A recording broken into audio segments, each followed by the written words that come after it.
Mainit ang araw nang tumapak sa maalikabok na lupa ng San Jeronimo ang sapatos ng 18 taong gulang na binata. Kasama ang ina at 2 kapatid ay bumisita sila sa bahay ng matagal nang hindi nakikitang kamag-anak sa probinsya. Suot ang puting kamiseta at maong ay tahimik lang na nakamasid sa paligid si Jose. Galing sila sa Maynila at pansamantalang magbabakasyon sa probinsya habang wala pa ang pasukan. Jose! Lapit ka rito, iho! Tawag ng matandang lalaki na noon ay nasa biranda. Siya si Mang Ruben, ang kapatid ng yumaong ama ni Jose. Matikas pa rin ito kahit may uban na ang buhok. Nang makalapit si Jose, ay niyakap siya ng tiyuhin. Parang kailan lang. Ang liit-liit mo pa. Ngayon, binatang-binata ka na. At kamukhang-kamukha ka ng yumao mong ama. Uwi ka ni Mang Ruben. Sa isang sulok naman ng bakuran ay may isang dalagang nagdidilig ng mga halaman. Mapapansin agad ang morenang balat at maamo nitong muka. Napalingon ang dalaga sa mga dumating na panauhin. Elena! Halika dito, iha! At nang makilala mo naman ang iyong mga pinsan at tiya. Sigaw na pagtawag ni Mang Ruben sa anak na dalaga. Tumingin si Jose sa dalaga at agad siyang napatigil. Iba ang naging tibok ng kanyang dibdib nang ngumiti ito. Parang may musika sa pagdaan ng hangin.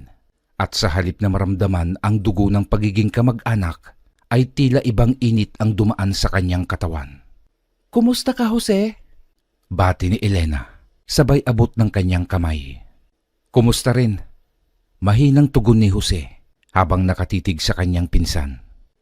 Sanay si Jose sa buhay lungsod. Sanay siya sa maingay na paligid. Ang palaging may kuryente at laging may tubig sa gripo.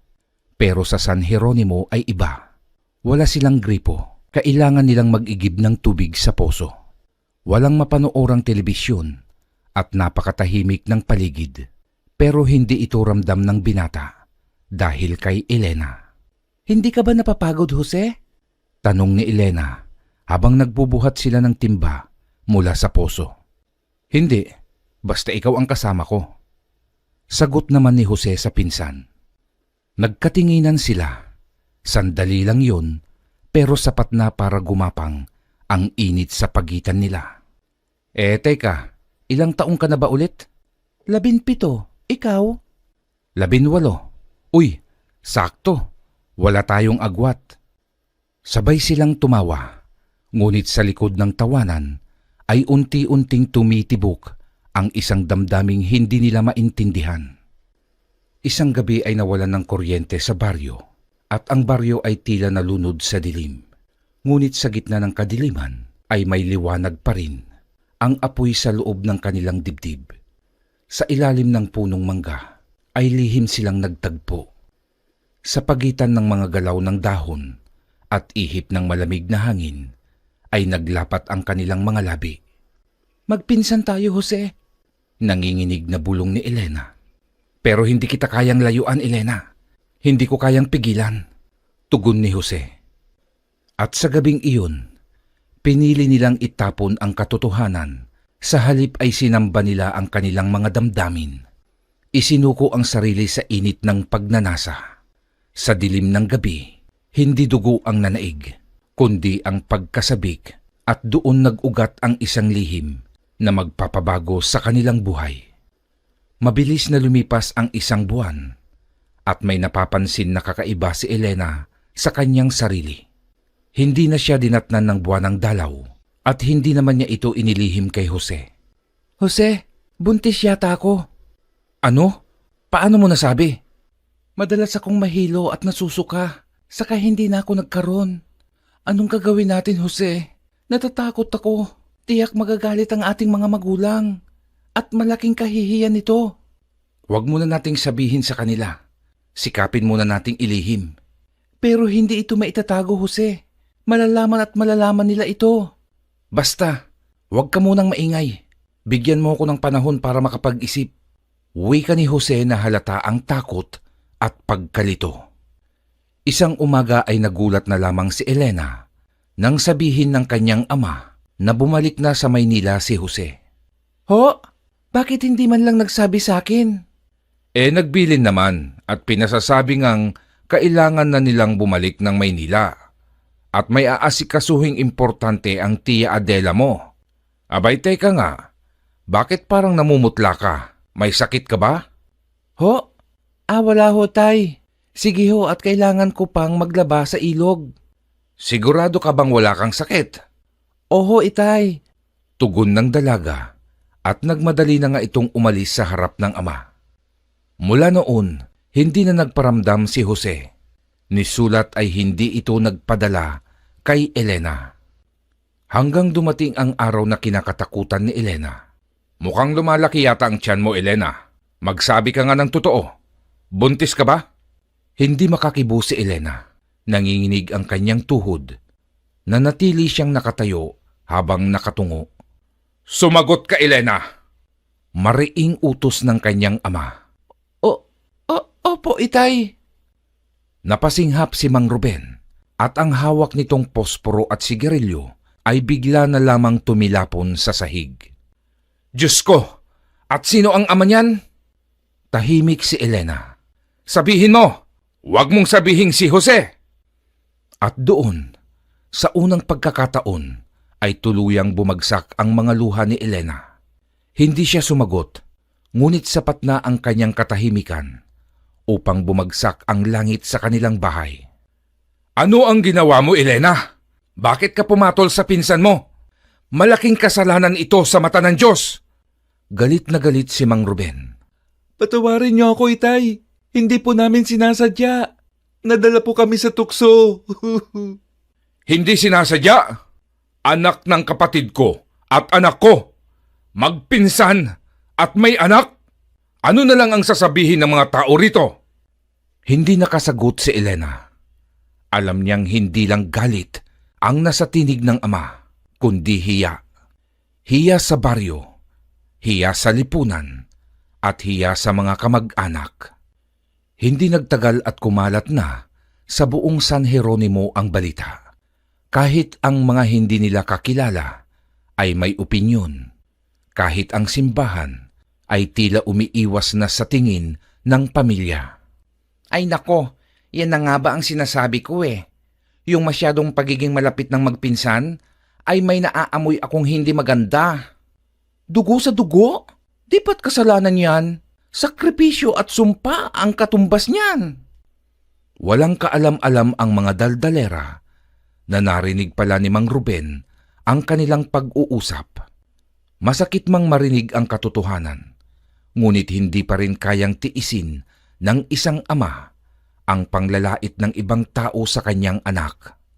Hoy, kayong mga tsismosa, at tupagin yung paunlarin ang buhay nyo. Huwag buhay ng may buhay ang binabantayan nyo, mga tsismosang salot! Aba, Mang Ruben, hindi chismis ang pinag-uusapan namin. Totoo ang lahat ng usapan namin dito. Huwag nga kayong magagalit dyan. Totoo man o hindi, wala kayong karapatang laitin ang anak ko. Bakit malinis ba ang pamilya nyo? Parang hindi ko alam ang likaw ng mga bituka nyo.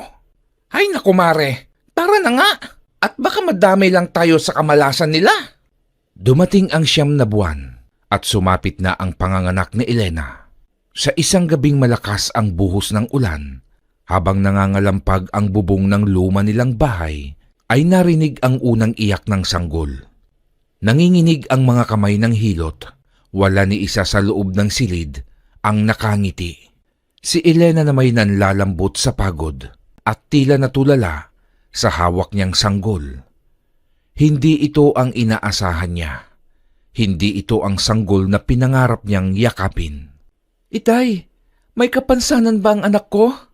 Tanong ni Elena na nanginginig ang boses. Tahimik lamang si Mang Ruben. Nakatingin lang siya sa kanyang apo. Ang sanggol ay may kulubot na balat at ang likod ay liko. Tila isang umbok na sumira sa likas na hulma ng katawan. Tumingin muna kay Mang Ruben ang hilot bago ito nagsalita. Hindi namin masasabi kung ito ba'y kapansanan o bunga ng isang sumpa ng kasalanan, iha. Sagot ng matandang hilot. Habang lumilipas ang mga linggo, ay lalong lumalalim ang mga bulungan sa buong baryo. Anak ng magpinsang makasalanan, tignan mo nga at inilabas na ang kasalanan nila. Ay Diyos ko, may batang kuba. Tignan nyo ang kanyang muka, parang hindi gawa ng Diyos. Hindi kaya may lahi silang maligno? Kahit ang simbahan ay tila tumalikod, ang pari ay hindi na pumayag na binyagan ang sanggol, dahilan upang mailibing sa katahimikan ang pag-asang tanggapin ng lipunan ang anak ni Elena. Sa gabi ay umiiyak si Elena habang yakap ang anak, hindi dahil sa itsura nito, kundi dahil sa panghuhusga ng mundo. Isang araw ay bigla na lang pinaghanda ni Mang Ruben ang mag-ina. Elena, maghanda kayo ng anak mo at aalis na tayo sa baryong ito. Ha? Paano ho ang bahay, Tay? Nabenta ko na ang bahay at lupa. Gagamitin nating panimula sa lilipatan nating baryo. Sige na, balutin mo na ng kumot ang apo ko para hindi lamigin sa biyahe. Bilisan mo! Oho, Tay. Ang mga huni ng umaga ay tila paalam na awit ng baryo San Jeronimo sa mag-inang Elena. Sa likod ng nagtatayugang puno ng nyog ay dahan-dahang lumulubog ang anino ng bahay na minsang naging tahanan, ngunit ngayoy naging bilangguan ng alaala. Matapos ang mahabang biyahe sa kariton, narating nila ang isang baryong hindi nabanggit sa kahit anong mapa, ang Sitio Malasugi. Isang tahimik na sitio na napapaligiran ng palayan at bundok at higit sa lahat, walang nakakakilala sa kanila. Dito, Elena, walang tanong-tanong ang mga tao rito. Bawat isa ay may sarili ring dinadala. Wala silang panahon para manghusga. Ani ni Mang Ruben habang ibinababa ang mga gamit sa isang bakanting barong-barong sa gilid ng gubat. Dito binigyan ni Elena ng bagong pangalan ang kanyang anak. Mula ngayon, ikaw na si Samuel. Yan na ang bago mong pangalan. Bagay ba sa kanya, Itay? Nakangiting tanong ni Elena sa ama. Oo naman. Magandang pangalan yan para sa aking apo. Masayang tugon ni Mang Ruben. Sa Sitio Malasugi ay nagtrabaho si Mang Ruben bilang tagaputol ng kahoy. Si Elena naman ay nagtanim ng gulay sa likod bahay. Unti-unti ay naging normal ang kanilang buhay. Sa paglipas ng panahon ay lumaki na si Samuel. Ngunit sa kanyang paglaki, ang naging kakambal niya ay ang panunukso ng mga kapwa bata. Nay, bakit po ganoon ang itsura ko? Bakit po ipinanganak niyo akong pangit? Tanong ni Samuel sa ina, isang araw na umuwi itong umiiyak. Anak, hindi ka pangit. Para kay nanay, ikaw ang pinakagwapong bata sa buong mundo. Saka wala sa pisikal na anyo ang dapat basihan sa ganda ng isang tao, kundi ang magandang kalooban ang siyang mahalagang patunay na ang isang tao ay maganda. Talaga, Nay? Ibig sabihin, mali ang sinasabi nila sa akin? Oo naman. Kaya wag mo nang dibdibin ang mga naririnig mong sinasabi nila. Ha? Magpatuloy kang may magandang kalooban at maging matulungin sa kapwa. Opo, Inay. Tugon ni Samuel, sabay yakap ng mahigpit sa kanyang ina. Isang araw, inutusan ni Elena ang anak na bumili ng bawang at asin sa tindahan. Habang pauwi si Samuel, ilang kabataan ang biglang humarang sa kanyang daan. Hoy, batang kuba, bakit hindi ka natatakot sa bitbit mong bawang at asin? Bakit ako matatakot at masusunog dito?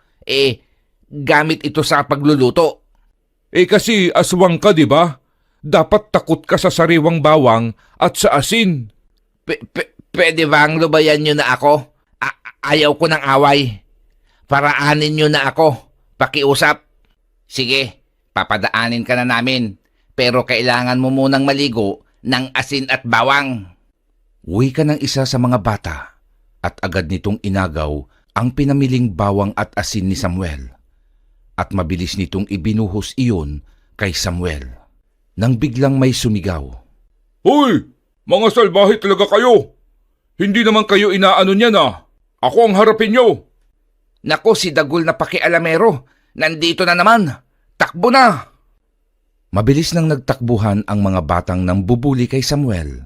Takot kasi ang mga ito kay Dagul dahil sa malaki ang katawan nito at mas matangkad sa kanila. Ayos ka lang ba, bata? Oo, ayos lang ako. Salamat nga pala at tinulungan mo ako para lubayan ng mga bubuling yon. Wala yun. Mga palaaway talaga ang mga yun eh. Pero duwag naman sa alam nilang lalabanan sila. Siya nga pala, anong pangalan mo? Ako si Samuel. Ikaw, anong pangalan mo? Ako naman si Dagul. Simula ngayon, magkaibigan na tayo ha? Talaga? Pero hindi ka ba nahihiya na ganito ang itsura ng kaibigan mo? Ha, Dagul? Bakit naman ako mahihiya? Upakan ko pa ang manunukso. Tignan ko lang. Tara, ihatid na kita sa inyo para malaman ko naman ang bahay nyo. Paano kaya ang asin at bawang na pinabili ni nanay? Natapon naman na sa lupa. Itong bawang, okay pa. Wika ni Samuel habang pinupulot ang mga butil ng bawang. Walang problema dyan. May pera ako dito. Tara, bumili tayo. Nang makabili na sila ay inihatid ni Dagul pauwi si Samuel. Oh, bakit ngayon ka lang anak? Malapit nang umuwi ang lolo mo. Hindi ko pa naluluto ang ulam at hinihintay ko yung bawang at asin. May umaway po kasi sa akin, Nay. Buti nga lang po, ito dumating si Dagul at ipinagtanggol ako. Siya nga po pala, Nay. Siya ang bago kong kakaibigan, si Dagul. Magandang hapon po. Magandang hapon naman sa iyo, iho. Salamat sa pagtatanggol mo kay Samuel. Wala pong anuman. Sige po, uuwi na rin po ako. Mamaya ka na umuwi, Dagul. Dito ka na kumain. Salamat na lang, Samuel. Pero hindi kasi ako pwedeng abutan ng dilim sa daan. Bakit naman? Kasi, sabi ng ilang matatanda dito sa ating sityo, tuwing gabi daw ay may lumalabas na aswang, kaya bawal lumabas ang mga tao, lalo na ang mga tulad nating mga bata. Tama ba ang narinig ko, Dagul? May aswang ba dito sa ating sityo? Oho, Tita Elena, kaya hindi na po ako magtatagal, uuwi na rin po ako.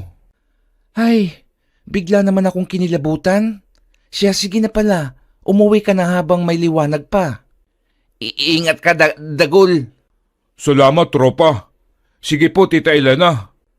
Nang makaalis na si Dagul, ay masayang nakipagkwentuhan si Samuel sa ina. Alam mo, Nay, ang bait ni Dagul, saka ang tapang niya. Hindi siya natatakot sa mga batang umaway sa akin, saka hindi siya nandidiri sa itsura ko. Sabi pa nga niya, papasyal daw siya dito para maglaro po kami. Sabi ko naman sa iyo, di ba? Hindi lahat ng tao ay mapanghusga at salbahe. Dito sa mundo, anak, ay hati ang lahat ng bagay upang balansing umikot ang lahat. Kung may masama, ay mayroon ding mabuti. Makaraan ang ilang oras, ay dumating na si Mang Ruben. Sakto namang nakahain na si Elena ng hapunan at nagsalo-salo na silang kumain. Habang kumakain ay walang tigil at masayang nagkwekwento sa kanyang lolo si Samuel. Natutuwa naman si Mang Ruben sa apo na noon ay inaaksyon pa ang ginawang pagkukwento. Mula nang makilala ni Samuel si Dagul, ay naging mabuti silang magkaibigan. Madalas namamasyal si Dagul sa kanilang bahay at kung minsan ay isinasama ni Dagul si Samuel sa bahay nila. Wala namang problema iyon sa mga magulang ni Dagul dahil mababait din naman ang mga ito. Mabilis nang lumipas ang panahon at sumapit na ang 21 taon ni Samuel. Kahit papaano ay nagkaroon ng konting salo-salo sa kanilang tahanan. Dumalo naman ang pamilya ni Dagul. Masayang-masaya ang binata ng araw na iyon. Ngunit makalipas lamang ang ilang araw, ay isang balita mula sa matalik na kaibigan ang magpapalungkot sa kanya. Samuel, mukhang matatagalan bago tayo muling magkita. Bakit, Dagul? Doon na kasi ako sa Maynila mag-aaral. Pero huwag kang mag-alala. Pag bakasyon, papasyal ako dito. Nakakalungkot naman. Pero kailangan mo yan eh. Hindi naman pwedeng ako ang maging hadlang sa pagganda ng kinabukasan mo. Basta't huwag mong hahayaang api-apihin ka ng ibang tao dito, Samuel. Ipagtanggol mo din ang sarili mo. Hindi naman masama yun eh. At saka hindi naman yun kasalanan sa Diyos. Oo, Dagul. Huwag kang mag-alala. Basta't mag-aral ka doon ng mabuti. Sa paglayo ng kaibigan ay naging malungkot si Samuel. Wala na ang madalas niyang kasama at kakwentuhan at tagapagtanggol. Hindi doon natapos ang kanyang kalungkutan dahil may mas matindi pang dagok ng pagsubok ang darating sa kanilang buhay. Isang hapon, sa pag-uwi ni Mang Ruben galing trabaho, ay nadatnan niyang nagluluto ng hapunan ang apo. Ah, Ruben, bakit ikaw ang gumagawa niyan? Nasaan ang nanay mo? Naghatid lang po ng labada sa bahay ng amo niya. Kailangan lang daw po kasi yung ibang damit at aalis daw po bukas. Ah, ganun ba? Oh, kumusta naman ang niluluto mo? Mabango ah. Mukhang masarap yan. Ako palo, mana yata ako sa inyo ni nanay pagdating sa pagluluto. Natapos na sa pagluluto si Samuel ay wala pa rin si Elena. Bakit kaya wala pa ang nanay mo, Samuel? Abay, papadilim na ang paligid. Alam naman niyang delikado ang gabi dito sa sityo. Oo nga po, Lo. Nag-aalala na nga rin po ako. Lalo pang nakaramdam ng pag-aalala ang mag-abuelo nang makaraan pa ang ilang oras ay hindi pa rin umuuwi si Elena. Maya-maya lang ay nakarinig sila ng ingay at malalakas na pagtawag. Mang Ruben! Mang Ruben! Nagkatinginan ang mag-abuelo at agad silang dumungaw sa bintana. Mula sa labas ng bahay ay nakita nila ang ilang kasityo na may bitbit na sulo. Ngunit ang labis na nagpagimbal sa kanila ay ang nakahigang katawan ni Elena. Dilat ang mga mata at may malaking hiwa sa leeg. May marka rin ng baliktad na krus sa noo nito. Hindi na napigilan ni Samuel ang sumigaw at patakbo nitong pinuntahan ang ina habang malakas na umiiyak. Inay ko! Inay ko! Sino ang gumawa sa'yo nito, inay? Anong nangyari sa anak ko? Nakita na lang ho namin ang katawan ni Elena sa gilid ng daan sa may kakahuyan, Mang Ruben. Malakas ho ang kutob namin na kung hindi aswang ang gumawa nito sa kanya, ay maaaring may isang halang ang bituka ang naligaw dito sa ating sityo. Diyos ko, yan na nga ba ang sinasabi ko? Lo, si inay, iniwan na ho tayo ni inay. Nang biglang mapahawak sa dibdib si Mang Ruben at unti-unting nagdilim ang kanyang paningin. Mang Ruben, ayos lang ho ba kayo? Ngunit hindi na nakasagot pa si Mang Ruben at bigla na lamang itong bumagsak sa lupa. Ay Diyos ko, si Mang Ruben, bumagsak. Tulungan natin, hinimitay yata. Paypayan nyo, dali. Lo, ano po ang nangyari sa inyo, Lo? Isang lalaki ang nakapansin sa pangingitim ng labi ng matanda. Agad nitong pinulsuhan sa leeg si Mang Ruben at pinakiramdaman ang hangin nito sa ilong. Wala na si Mang Ruben. Inatake siya. Ano hong ibig niyong sabihin, kuya? Patay na rin ang lolo Ruben mo, Samuel. Ano ho? Lolo! Lolo! Lolo! Ba't niyo ako iniwan ni inay? Ay kawawa naman siya. Sino na ang makakasama niya ngayon? Lalo pat ganyan ang...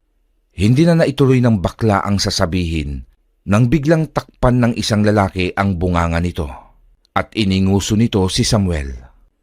Nagtulong-tulong na ang magkakasityo na asikasuhin ang mga bangkay.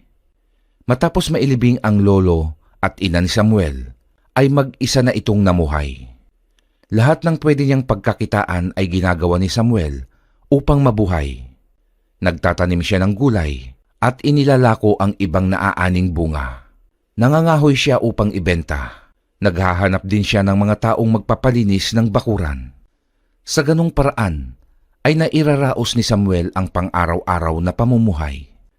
Marami ang naaawa sa kanya dahil kahit may kapansanan ito, ay pilit siyang lumalaban sa hamon ng buhay. Hindi ka ba napapagod, Samuel? Abay nakita kitang nagtatabas ng damo sa bukid ni Asyong kaninang umaga. Ngayon ay eto ka naman at nagtitinda ng panggatong. Saad ni Aling Tale kay Samuel na ngayon ay 21 taong gulang na. Napapagod din ho, Aling Tale. Pero kailangan pong kumilos. Mahirap naman hong mamalimos. Baka lalo lang akong pintasan ng mga tao. Naku, iho, tama ka dyan. Pero tignan mo, kung sino pa ang mga pintasero at pintasera, sila ang mga tamad sa buhay. Oh, eto ang bayad ko sa dala mong kahoy. Salamat ho, Aling Tale. Ay, teka ho. Sobra po ang bayad nyo. Pinasobrahan ko talaga yan. Natutuwa kasi ako at napakabait mong tao. Marami hong salamat, Aling Tale. Isang araw ng linggo, nang maisipan ni Samuel ang magsimba sa bayan. Maaga pa lang ay nagbihis na ito at nag-almusal at sinimulan na ang paglalakad patungo sa bayan. Malapit na siyang makalabas sa bukana ng sityo nang madaanan niya ang grupo nila Pidyong na nag-iinuman sa isang tindahan. Hindi siya tumitingin at pilit niyang binibilisan ang paglalakad upang maiwasan sina Pidyong. Ngunit hindi siya nakatakas sa mga ito. Boss, si Kuba oh. At mukhang may lakad yata. Todo bihis eh. Oo nga no. Ayos. Buo na naman ang araw ko nito. May mapag-tritripan na naman ako. Tumayo si Pidyong at nilapitan si Samuel. Oy Kuba, saan ang punta mo todo forma ka ngayon? Ha? Magsisimba lang ako, Pidyong. Simba? Kahit anong gawin mong panalangin, hindi na maitutuwid ang likod mo at hindi ka nagugwapo. Hindi na lamang sumagot si Samuel at muli na itong naglakad. Abat bastos ka ha? Kinakausap pa kita, lalayasan mo na ako? Etong dapat sa'yo. Malakas na tinadyakan ni Pidyong si Samuel, dahilan upang mapasubsob ito sa maputik na daan. Nagtawanan palalo ang grupo nang makita nilang nadumihan ang damit ng pobreng binata. Yan! Mas bagay na sa'yo ngayon ang damit mo. Sige, magsimba ka na. Taong may punso sa likod. Tumayo si Samuel, walang imik at naglakad paalis. Iniwan niyang nagtatawanan ang grupo ni Pidyong. Imbis na umuwi, ay nagtuloy siya sa pagsisimba. Sa pagdating niya sa simbahan, ay dumiretso siya sa isang sulok at doon nakatayong nakinig ng misa. Matapos ang misa, ay naglabasan na ang mga tao. Ang iba na may kaya sa buhay ay nakipag-usap pa sa pari. Habang naglalabasan ang mga tao, ay isang madungis na matandang babae ang namamalimos.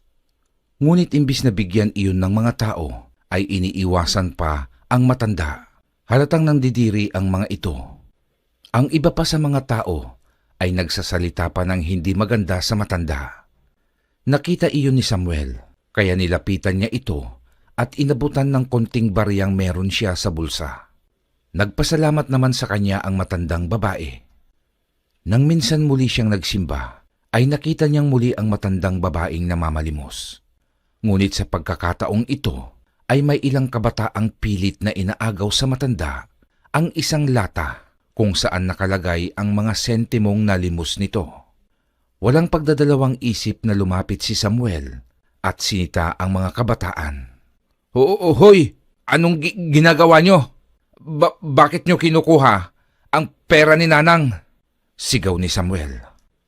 Napalingon naman ang mga kabataan at nakita siya ng mga ito at nagtawanan. Si Kuba lang pala eh. Oy Kuba, huwag kang makialam dito kung ayaw mong magulpi. Hindi tama ang ginagawa nyo. Pati ba naman matanda? Hindi nyo na iginalang? Aba, para din palang pare itong si Kuba eh. Pakialamero na, balak pa yatang manermon. Tara mga tropa, bigyan nga natin ng leksyon ang kubang ito. Pinagtulungan nilang bugbugin si Samuel. Mabuti na lamang at may napadaang mga tanod at natakot ang mga kabataan nang sigawan sila.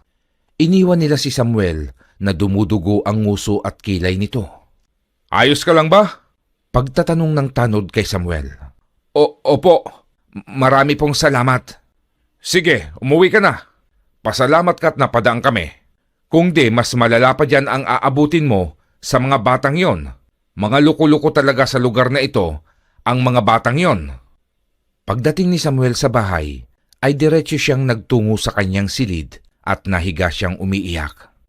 Nay, Lolo, sana kunin niyo na ako. Kung saan man kayo naroroon, hirap na ako sa mundong ito. Sa mundong puno ng mapanghusgang mga tao. Patuloy ang kanyang pag-iyak hanggang sa hindi na niya namalayan na nakatulog na siya. Kinabukasan, isang balita ang gumulantang sa buong sityo. Isang pamilya ang natagpo ang patay sa loob mismo ng sarili nilang tahanan. Ayon sa pag-iimbestiga ng mga pulis, ay malabong pagnanakaw ang motibo dahil wala silang nakikitang puwersahang pinasok ang bahay. Iisa din ang lugar ng mga sugat ng biktima. Ito ay ang mahabang hiwa sa kanilang leeg. Said ang mga dugo, ngunit walang tulo sa sahig. At may marka din ng nakapabaliktad na krus sa noo ng bawat miyembro ng pamilya. Ano ho kaya ang gumawa nito, mamang pulis? Pagtatanong ng isang matanda. May tsorya kaming gawa ito ng isang kulto dahil na rin sa iniiwang marka sa kanilang mga noo. Kaya lahat kayo ay pinapaalalahanan namin na mag-iingat. Iwasan nyo na ang basta na lang nagbubukas ng pinto kung may kakatok sa 10 oras na ng gabi. Diyos ko po, ano na bang nangyayari dito sa ating sityo? Ano pa kaya ang ibang trahedya ang susulpot? Uwi ka ng matanda. Sa paggising ni Samuel, naghanda na agad itong tumungo sa gubat upang maghanap ng ligaw na prutas na maaari niyang makuha at ibenta. Tulad ng saging, guyabano, santol, at maging labong at iba pa. Habang binabaybay ni Samuel ang masukal na daan patungo sa loob ng gubat, ay pasipol-sipol pa ito. Halatang walang kaalam-alam sa kung ano ang nangyayari sa kanilang lugar. Nang makapasok na siya sa gubat, ay inumpisahan na niya ang paghahanap ng maaari niyang makuhang prutas. Patuloy siya sa paglalakad habang palingalinga sa paligid. Nang walang ano-ano'y nakarinig siya ng mga bulungan na nagmumula sa likod ng nagtataasang talahib. Napahinto ang binatang kuba at sinubukang pakinggan kung totoo ngang pagbubulungan ng tao ang kanyang narinig. Ngunit bigla namang tumahimik ang paligid. Mga huni ng ibon at tunog ng nagkikiskisang mga dahon sa puno na lamang ang maririnig. Nagkibit balikat na lamang si Samuel at muling ipinagpatuloy ang paghahanap ng mga ligaw na prutas. Malalim na ang kinaroroonan niya sa loob ng gubat. Nang makarinig naman siya ng boses na parabang nahihirapan. Boses iyon ng isang matandang babae. Agad siyang tumakbo palapit sa lugar kung saan niya naririnig ang boses. Hanggang sa makita niya ang isang matandang babae. Nakadapa ito sa lupa at may nakadagang malaking kahoy sa paa nito. Agad niyang nilapitan ang matanda. Lola, huwag kang gagalaw para hindi lalong dumagan sa inyo ang kahoy. Hahanap lang ho ako ng pwede kong magamit na pangangat sa nakadagan sa inyo. Sandali lang ho. Saad ni Samuel at nagmamadali na itong naghagilap ng sanga ng kahoy. Lola, pag sinabi kong gapang, gumapang kayo, paalis sa ilalim ng malaking kahoy na nakadagan sa inyong mga paa. Tumango naman ang matandang babae bilang pagtugon sa sinabi ni Samuel. Nang maiayos ni Samuel ang isang sangang may kalakihan, ay buong lakas niya itong nilambitinan. Lola, ngayon na! Gapang na ho kayo! Sa pag-angat ng malaking kahoy, ay gumapang na ang matanda at nakawala ito sa nakadagang puno. Maraming salamat, iho. Mabuti na lamang at naligaw ka sa lugar na ito ng gubat. Ano ba ang iyong ginagawa dito?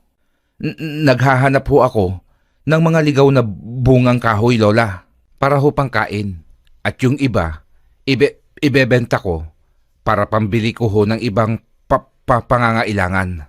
Kayo po, Lola, bakit kayo narito? Ano hong ginagawa niyo dito?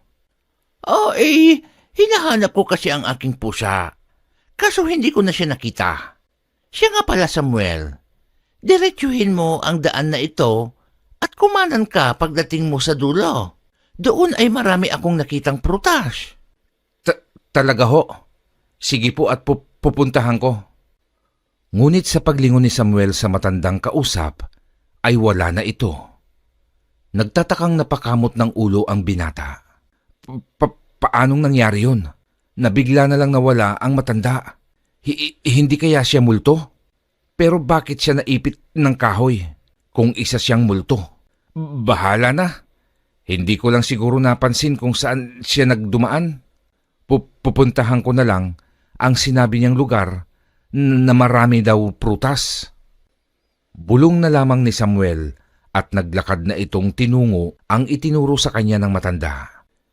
Nang marating niya ang lugar, ay labis na namangha ang binata dahil hitik sa bunga ang mga punong kahoy na naroon. At bukod sa magaganda ang bunga, ay malalaki pa. Tuwang-tuwa si Samuel habang siya ay pauwi, bit-bit ang mga nakuhang prutas. Habang siya ay naglalakad pauwi, ay doon niya lang naisip na kamukha ng matandang babae ang matandang kanyang tinulungan noon sa harap ng simbahan. Siya rin kaya yon? O kambal niya kaya? Magkamukha kasi sila eh. Ano ba ito? Nananaginip ba ako? Hoy Samuel, gigising ka. Wika ni Samuel habang sinasampal nito ang kanyang pisngi. Aray, hindi ako nananaginip. Totoo ang lahat kasi nasaktan ako sa sampal ko eh. At dahil kabisado ni Samuel ang gubat, ay siya shortcut na daanan na siya dumaan. Ang daan na iyon ay siya lamang ang nakakaalam. Habang siya ay paika-ikang naglalakad, ay nagulat siya nang madaanan niya ang isang may kalakihang tila kamalig. Napahinto pa siya at pinagmasdan iyon. Oh, bakit biglang nagkaroon ng ganito dito? Kamakailan lang ay wala pa ito. May pagtataka niyang wika. Nang makauwi na ng bahay si Samuel, ay agad na niyang ibinukod ang mga prutas na kanyang ibebenta at pangkain-kain. Ayan, nakahiwalay na ang ibebenta ko para bukas. Muling sumapit ang gabi. Tahimik na ang kapaligiran sa buong sityo. Ang mga tao ay nasa loob na ng kanilang tahanan. Maaga ring nagsara ang mga tindahan. Sa gitna ng tahimik na daan ay 5 figura ang makikitang marahang naglalakad. Sila ay nakasuot ng purong itim na kasuotan. Mga kasuotang ginagamit ng mga praile noong panahon ng Kastila. Nang marating nila ang kabahayan, ay inisa-isa nilang kinakatok ang bawat pintuan. Kailangan nating makumpleto ang dugo na siyang bubuhay sa ating mahal na pinunong si Suhor. Bago matapos ang kabilugan ng buwan, dapat ay kumpleto na ang katawan ng pinunong Suhor. Wika ng pinaka-leader. Ang sariwang dugo ng tao ang siyang bubuhay sa pinuno. Sariwang dugo ng tao. Sariwang dugo ng tao. Tugon naman ng ilan nitong mga miyembro. At dahil nabigyan na ng babala ang mga tao sa sityo, ay walang nagbubukas sa mga pinto. Mukhang alam na ng mga tao ang tungkol sa atin, pero hindi pwedeng maunsyame ang paggising sa pinuno. Kung kailangang puwersahin ang mga tao, ay gagawin natin. Saad ng pinakalider, habang matalim na nakatitig sa isang bahay. Ano? Pwersahin na ba natin? Tanong ng isa sa mga kasamahan nito. Hindi nagsalita ang leader, ngunit tumango ito bilang pagtugon. Hindi na nag-aksaya ang kanyang mga kasamahan at pilit nilang pinasok ang bahay. Isang malakas at mahabang sigaw ang pumunit sa katahimikan ng gabi. Kinabukasan, maaga pa lamang ay nagkakagulo na ang mga taga-sityo. Puno ng tao ang harapang bahagi ng bakuran ng nabiktimang sinasabing kulto.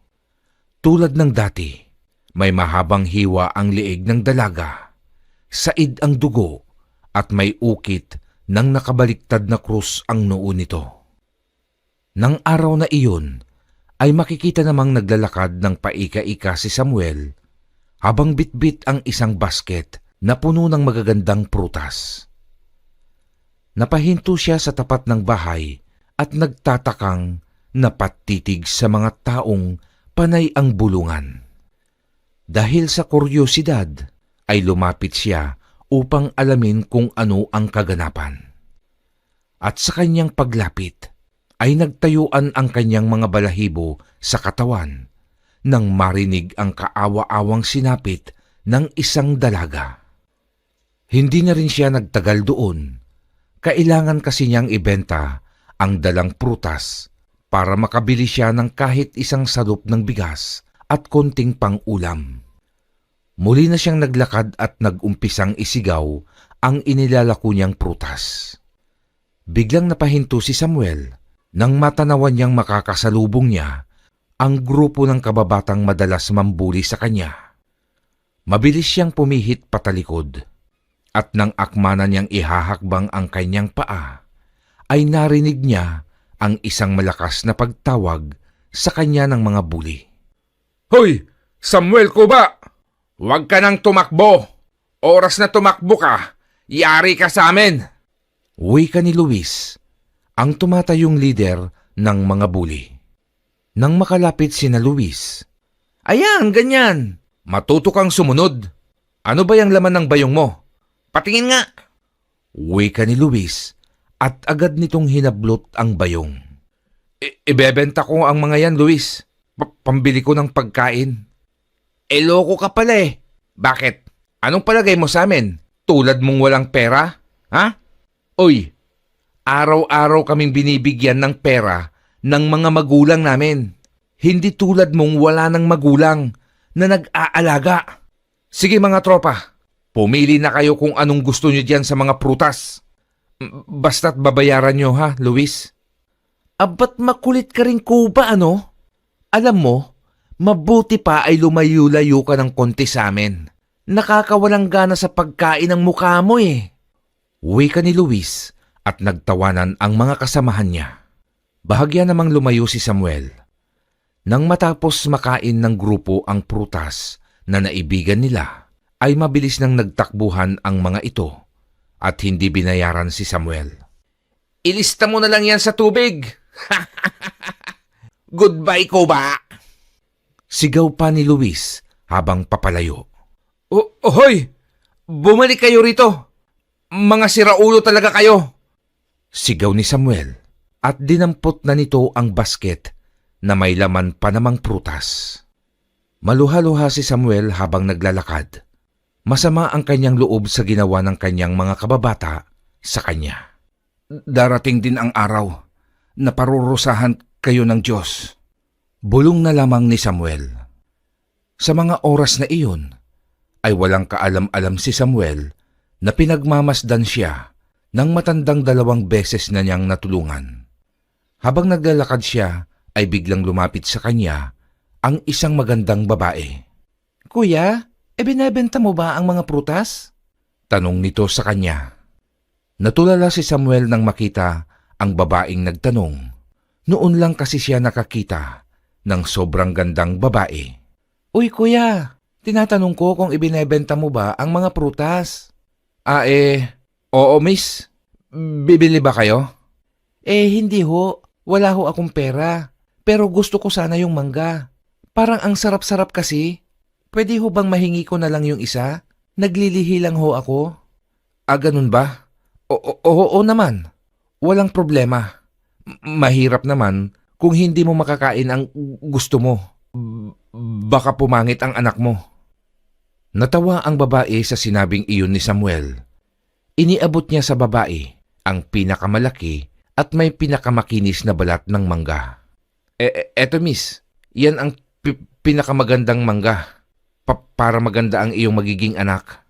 Naku, salamat kuya. Napakabait mo.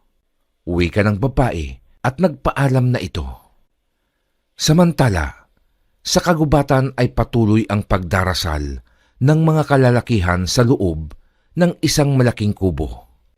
Nakapaikot ang mga ito at sa gitna nila ay isang butot balat na bangkay ang nakahiga sa ibabaw ng batong lamesa. Habang bumibigkas sila ng orasyon, ay dahan-dahang pinapatakan ng lider ng sariwang dugo ang pinakabunganga ng bangkay. At sa bawat patak ng dugo ay unti-unting nabubuhay ang mga ugat sa katawan ng bangkay. Kasabay sa pagtatapos ng orasyon, ay ang pagkaubos naman ng dugong ipinapatak nila. Malapit nang magising ang ating pinuno. Mamayang gabi ay kailangan na nating makakuhang muli ng sariwang dugo ng birhen. Wika ng tumatayong lider. At sa oras na siya ay magising, hindi lang ang sityong ito ang paghaharian natin, kundi ang buong bayan. At tayo rin ay magtataglay ng buhay na walang hanggan. Wika nito. Muling sumapit ang gabi. Mas naging maigting ang pag-iingat ng mga tao. Ang mga tanod ay umiikot na rin sa bawat daan sa sityo Malasugi. Mga kasama, talasan niyo ang inyong mga mata. Baka nasa paligid lang ang grupo ng kulto na responsable sa patayang nagaganap dito sa ating sityo. Uwi ka ng isang tanod sa kanyang mga kasamahan. Nagsimulang magtahulan ang mga aso. Mga tahulang na uwi sa pag-aalulungan. Mga kasama, sa kabilang kanto nanggagaling ang ingay ng mga aso. Baka naroon ang hinahanap natin. Tara, bilisan nyo. Baka ngayong gabi na natin mahuhuli ang mga kultong pumapatay dito sa sityo. Madali kayo! Mabilis ang ginawang pagtakbo ng mga tanod. Nang marating nila ang kabilang kanto, ay inabutan nila ang grupo ng kulto sa harap ng isang bahay. Hoy! Sino kayo? At ano ang binabalak nyo sa bahay na yan? Sigaw ng tanod. Hindi kumilos ang mga kalalakihang nakadamit ng itim. Nanatili lamang silang nakatayo habang nakatalikod sa mga tanod.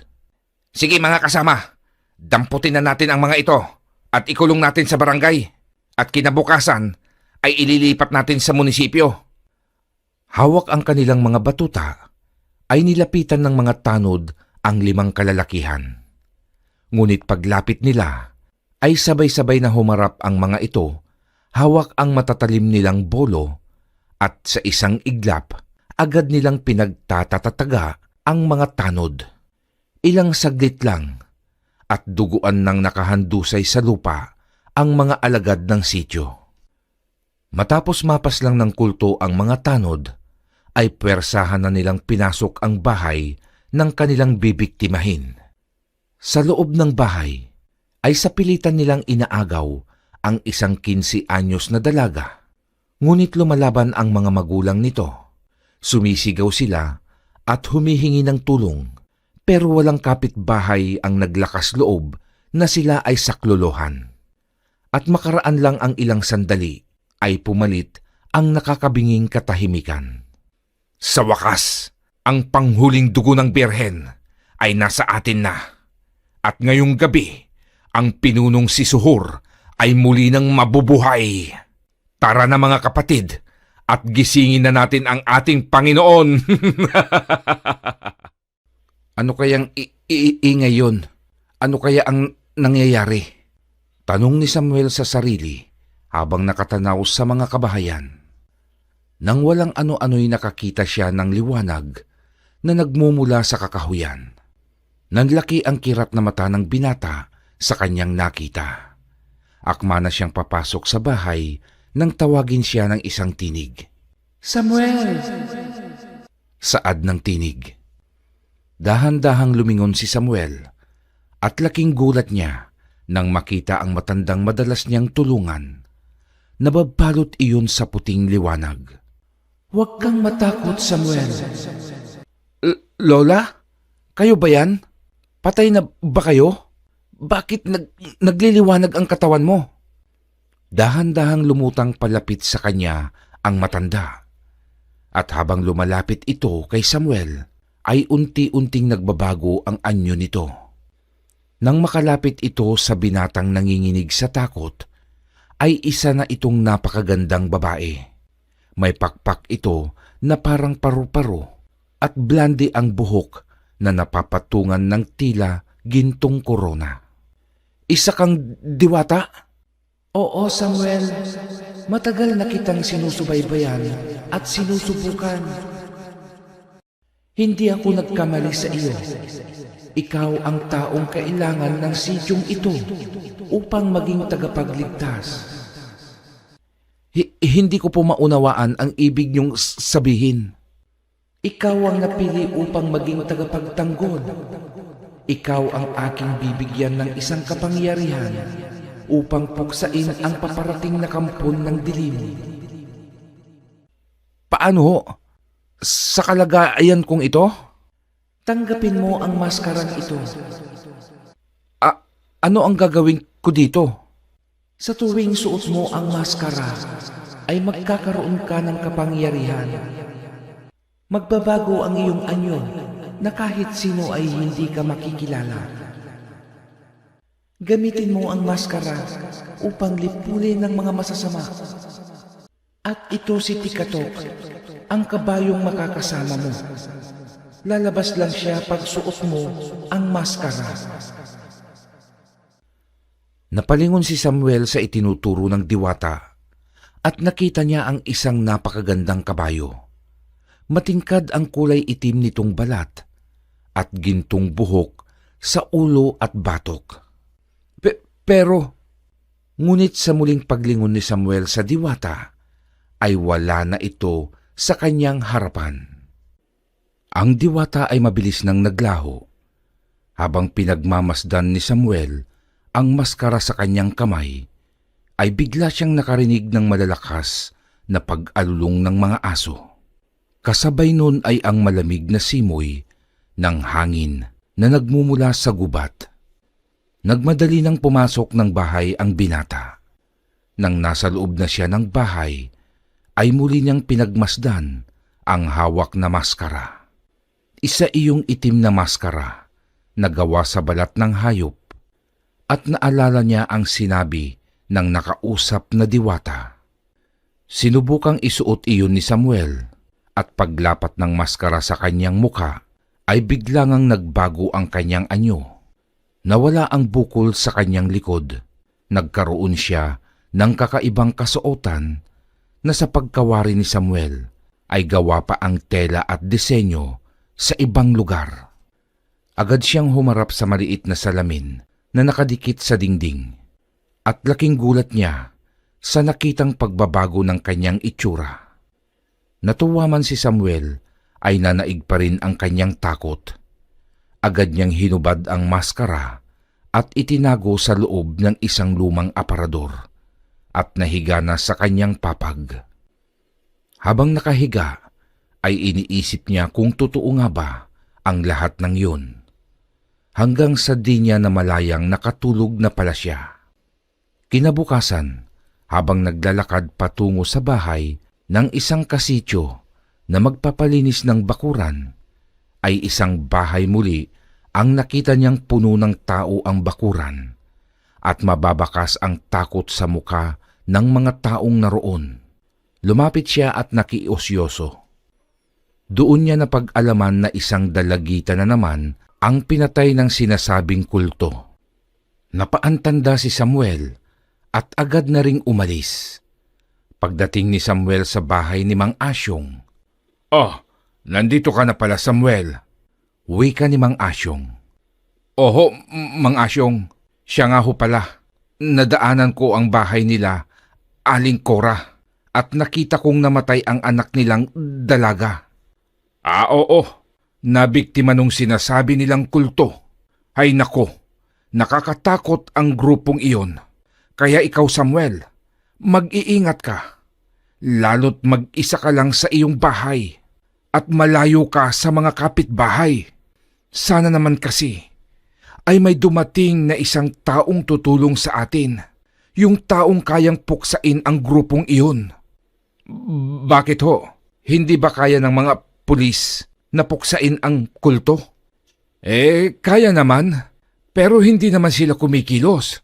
Hindi tuloy masabi kung hindi pa sila naniniwala o naduduwag sila. Pero tungkulin ho nilang sugpuin ang gumagawa ng krimen. Ay naku, iho, mahirap nang magsalita. Siya, sige na, umpisahan mo na ang magtabas nang makatapos ka ng maaga para di kagabihin sa pag-uwi. Sige ho, Mang Asyong. Samantala, sa gubat ay nagdiriwang na ang grupo ng mga kulto dahil sa wakas ay matagumpay nilang nabuhay ang kanilang pinuno. Salamat sa inyong mga tapat kong alagad. Dahil sa loob ng 100 taon kong pagkakahimlay, ay muli na akong bumangon. At bilang gantimpala ko sa inyo, sa inyong katapatan, ay bibigyan ko kayo ng buhay na walang hanggan.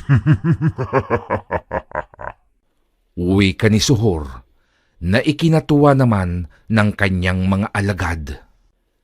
Pinapila niya ang mga ito at isa-isa niyang kinagat sa leeg upang maisalin ang kamandag ng isang aswang sa kanila.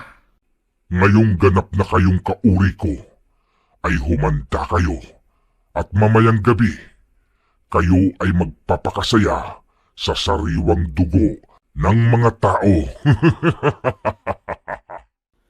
Alas 5 ng hapon nang magpaalam si Samuel kay Mang Asyong. Mang Asyong, tapos na ho ang pinapalinisan nyo. Ay, salamat Samuel. O ito ang bayad, iho. Malapit nang magtakip silim, Samuel. Magmadali ka nang umuwi para makaiwas ka sa disgrasya. Marami hong salamat, Mang Asyong.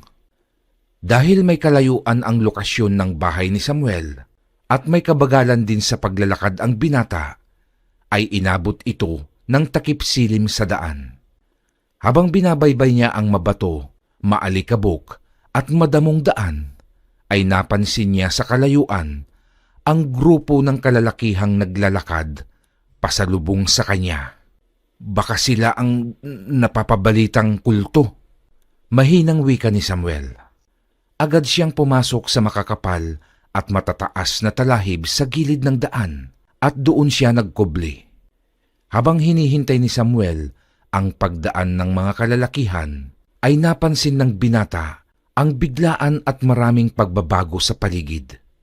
Tulad na lamang ng biglaang paghinto ng mga huni ng panggabing insekto, ang pag-alinsangan ng paligid at ang malalim na alulungan ng mga aso sa kalayuan na siyang nagpapatayo sa mga balahibo ni Samuel.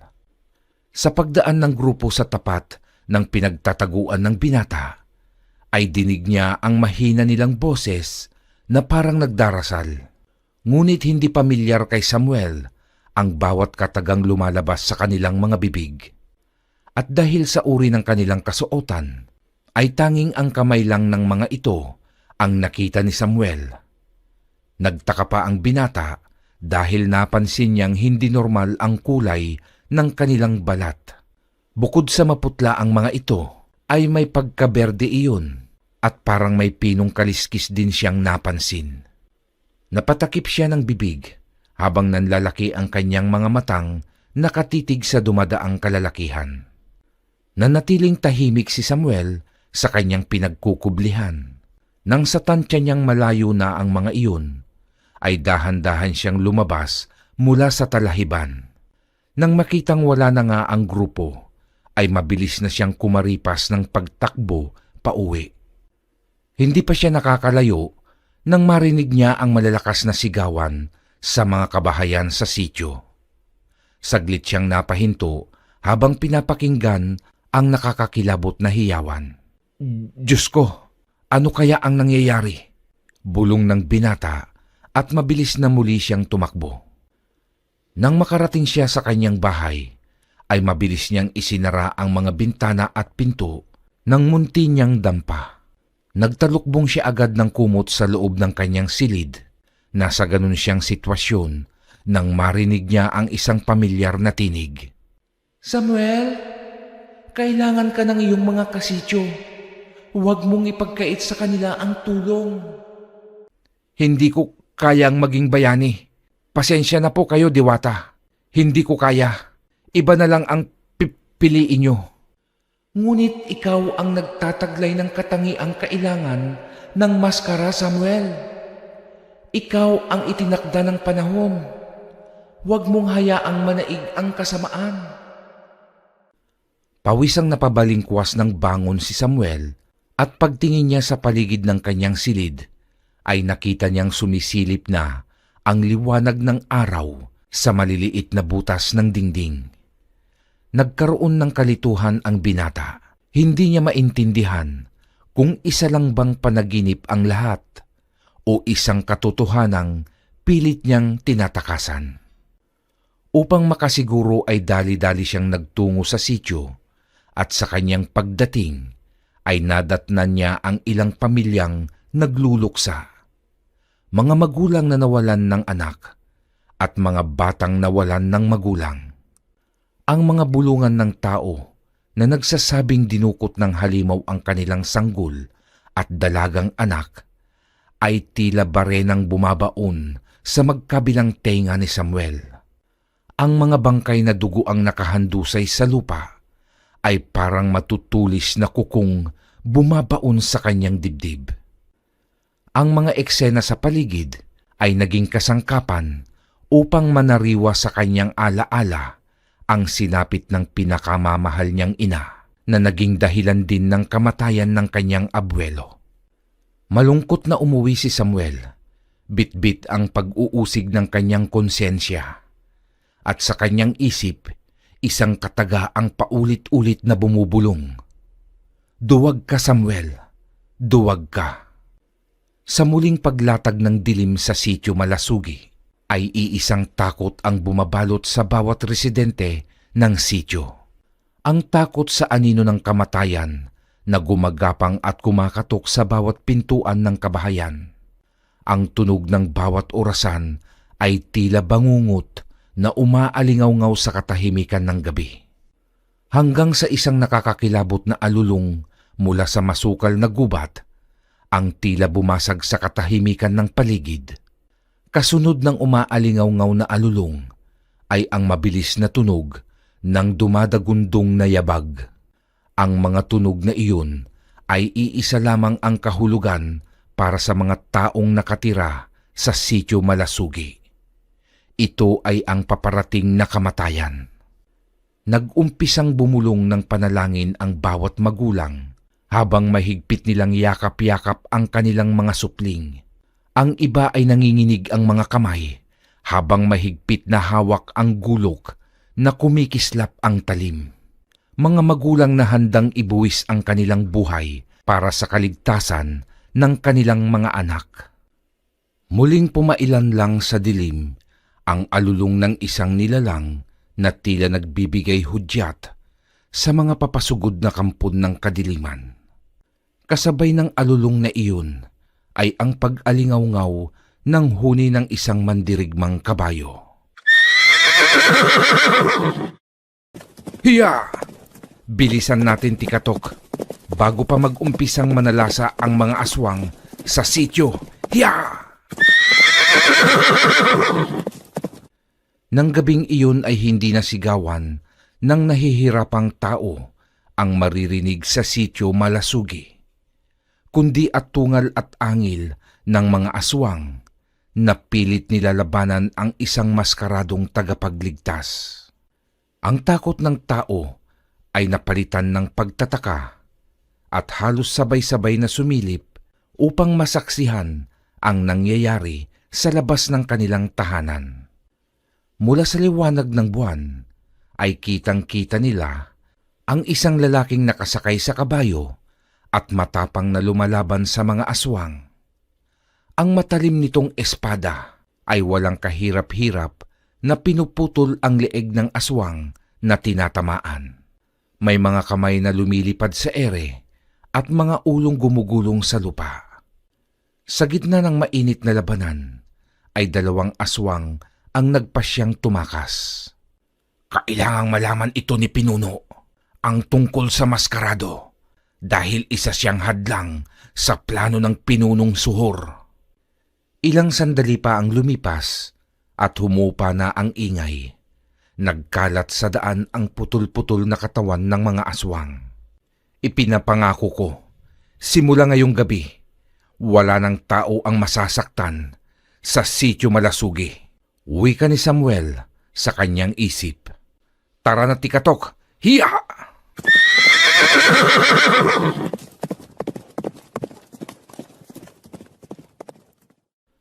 Pagsapit ng kinabukasan ay nagkalat sa daan ang mga naabong katawan ng aswang. Singbilis ng kidlat na gumapang ang balita patungkol sa maskarado. Sa tindahan ni Aling Tale ay nadatnan ni Samuel na pinag-uusapan ng ilang kalalakihan ang kaganapang iyon kagabi. Sa wakas, dininig din ng Panginoon ang ating panalangin. Binigyan niya tayo ng tagapagligtas. Totoo ang sinabi nyo, Mang Isko.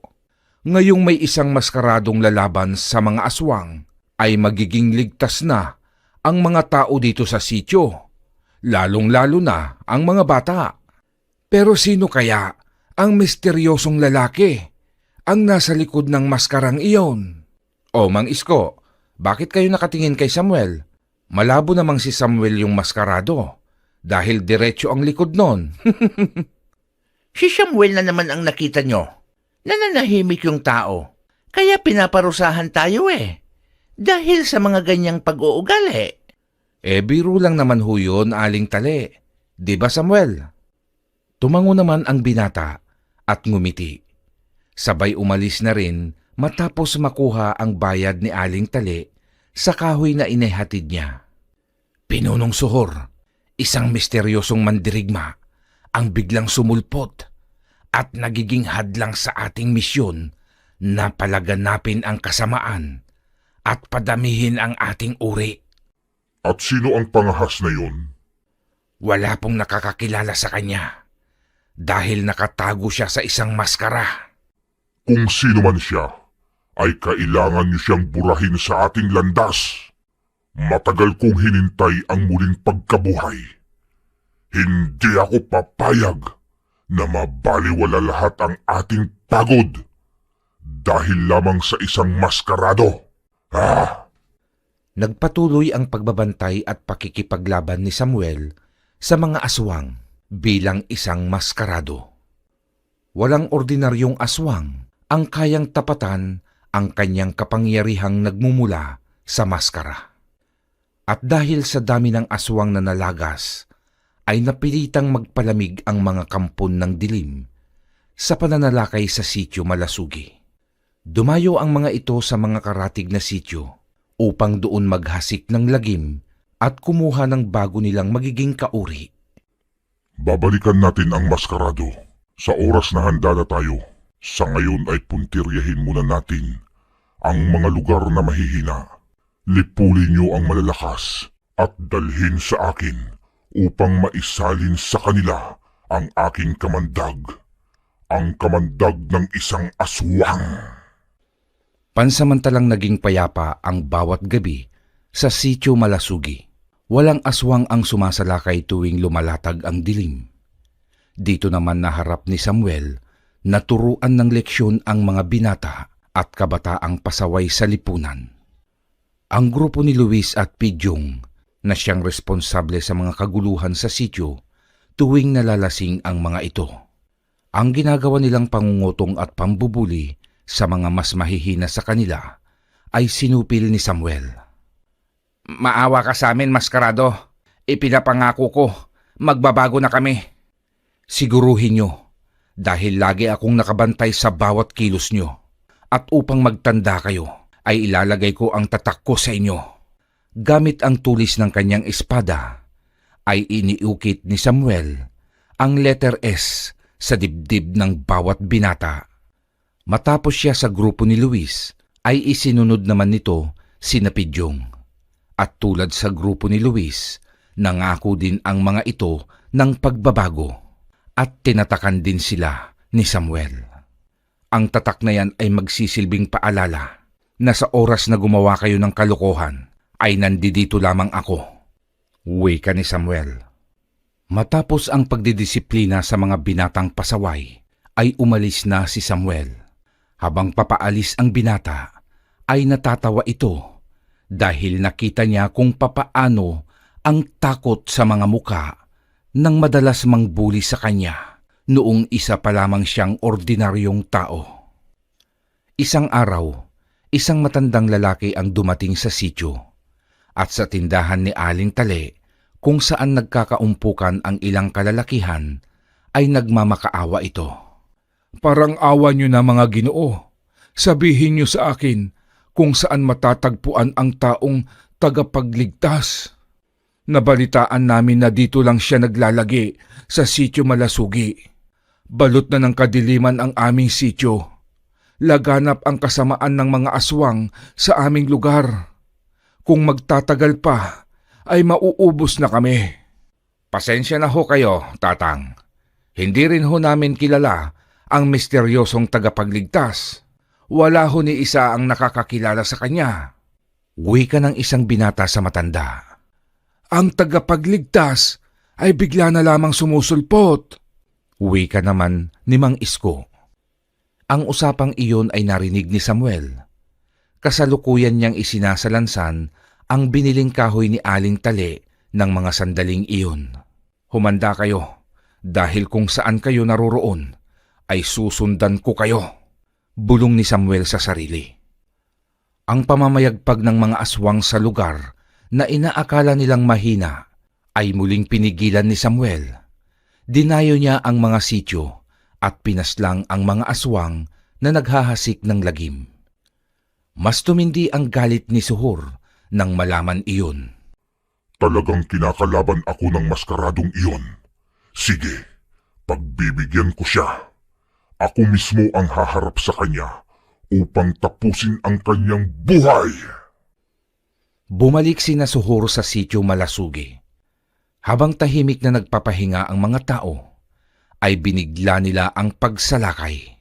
Biglang bumubukas ang mga pintuan dahil sa malakas na pagsipa ng mga aswang at agad nilang inaatake ang mga gulat at hindi nakahandang residente. Muling dumanak ang dugo ng gabing iyon na puno ng pagdaing ang sityo Malasugi. Habang ang mga aswang ay nagpiepesta sa kanilang mga biktima, ay bigla nilang narinig ang dumadagundong na yabag ng kabayo. Nagpakawala rin si Tikitok ng malakas na halinghing upang ipagbigay alam na paparating na ang tagapagligtas. Nagkatinginan ang mga aswang at agad silang naghanda. Mula sa dilim ay lumitaw si Samuel at Tikitok. Pinuno, siya ang maskaradong hadlang sa lahat ng inyong plano. Siya ang tumatayong tagapagtanggol ng mga tao. Kung ganon, ano pang hinihintay ninyo? Sugurin niyo siya at durugin! Umatake ang mga aswang na sinalubong naman ni Samuel. Sa bawat wasiwas ni Samuel ng kumikinang na espada ay gumugulong sa lupa ang napupugot na ulo ng mga alagad ni Suhor. Isang aswang ang hindi napansin ni Samuel at mula sa itaas ng mataas na puno ay tumalon ito kay Samuel. Dahilan upang mahulog sa kanyang kabayo ang binata at mabitiwan nito ang kanyang sandata. Habang nagpapagulong-gulong si Samuel at ang aswang na ayaw bumitiw sa pagkakakapit sa kanya, ay hinugot ni Samuel ang balaraw na nakasukbit sa kanyang baywang at magkakasunod na unday ng pagsaksak ang iginawad niya sa nilalang. Nang makita ng mga natitirang alagad ni Suhor na napatay ni Samuel ang kanang kamay ni Suhor, ay sumugod na rin ang mga ito.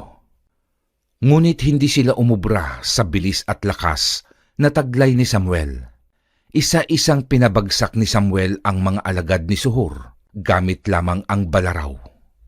Sa huli ay nanatiling nakatayo si Samuel at masamang nakatitig kay Suhor. Ikaw, maghanda ka na, dahil ngayong gabi ay tatapusin ko na ang kasamaan mo.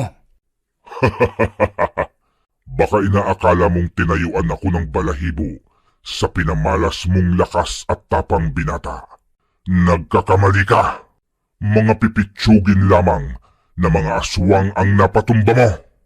Ano pa palang hinihintay mo? Ihakbang mo na ang iyong mga paa, palapit sa akin, at ipakita ang iyong kakayahan, hindi yung puro ka lang satsat.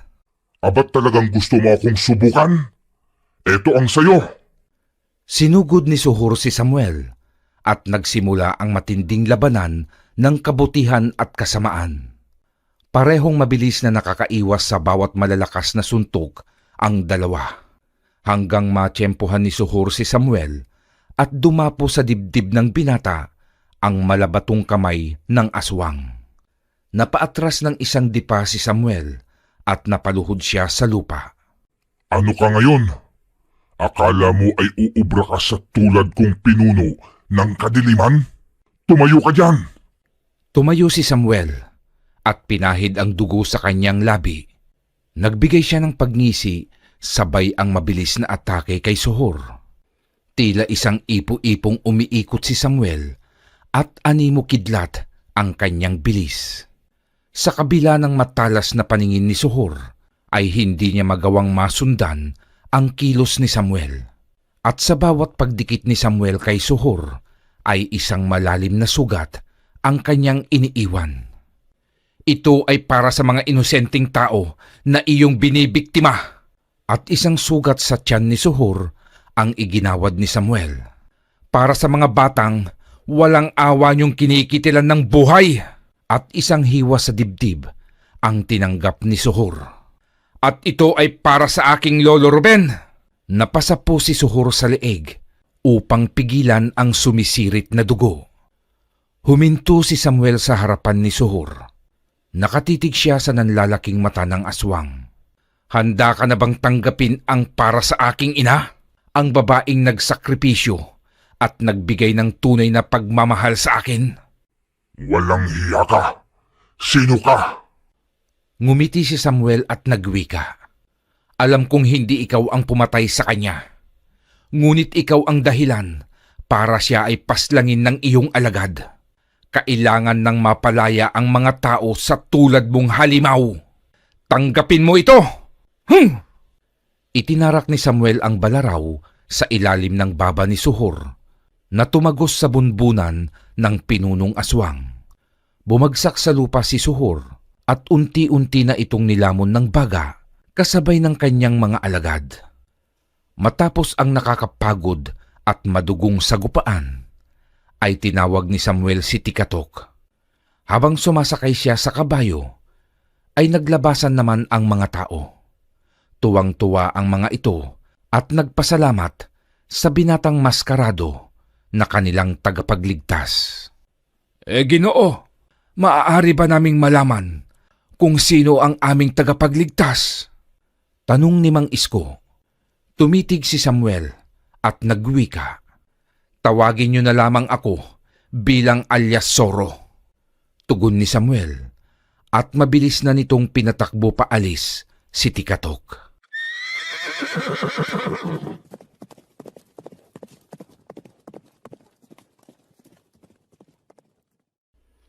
Mula noon ang pangalang alias Zorro ay tumatak na sa isip ng mga tao bilang isang mabuti, matapang at misteryosong maskarado. Sa pag-uwi ni Samuel, ay muling nagpakita sa kanya ang diwata. Salamat Samuel at iniligtas mo ang sityo Malasugi sa kamay ng kadiliman.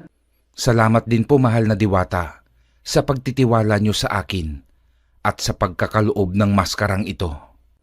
Hinubad ni Samuel ang maskara upang ibalik iyon sa diwata. Nagulat si Samuel dahil hindi na bumalik ang dati niyang anyo bilang kuba at pangit. Oo Samuel, Dahil sa pagkakaroon mo ng mabuting kalooban, ay ginantimpalaan kita at mananatili ka na sa bago mong kaanyuhan. At ang maskara ay mananatili na sa iyo upang maipagtanggol mo ang iba pang mga ngailangan ng tulong. Walang mapagsidlan ang kasiyahang nararamdaman ni Samuel. Labis ang kanyang pasasalamat sa diwata at sa Diyos. Isang araw habang abala si Samuel sa pagluluto, ay may kumatok sa kanyang pintuan. At sa pagbukas niya, ay bumungad ang isang binatang matagal nang hindi niya nakita. Magandang araw sa'yo. Dito pa rin ba nakatira si Samuel? Oho, ako ho si Samuel. Ginoo, wag mo naman akong binibiro.